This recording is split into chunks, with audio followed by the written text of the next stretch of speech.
The biggest takeaway for me in Sinners was the use of music, sound, our voices, and vibrations. And I don't feel like we talk about that enough as spiritualists and hoodoo practitioners, right? For so many of us, it is our voice, the things that we say, you know what I mean, that has the healing capabilities or the impactful capabilities to literally sway the way that somebody's life is going. And the vampire Remick, he was standing away. He said, I heard you from so far away. And again, spiritualists, chosen ones, we are known as lighthouses. And sometimes that can attract sticky energies, you know what I mean? But they can only be given access to you if you grant them that access, again, through the use of your voice. If you say you can come here, they have access. But if you say you gotta go, you can't stay here, you do not have access to my domain, they can't touch you, right?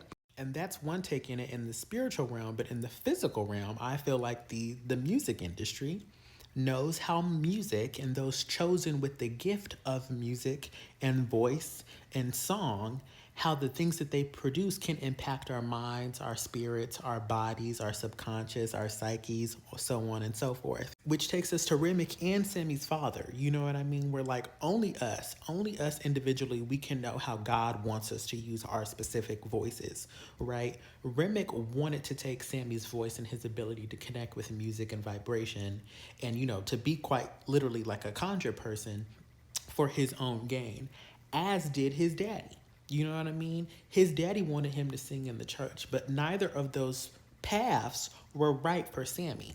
You know what I mean? So again, there are always people trying to come in and take your voice, take ownership of your voice, your talents, and tell you how to use them and when you should use them and where you should use them. For Black people, I feel like when we use our voices and our musical talents, it does connect us to our ancestors and our descendants to come. But also, it has healing capabilities. And if it can heal the people in us, how many times do we get online and say, I needed to hear that? That moved something in me.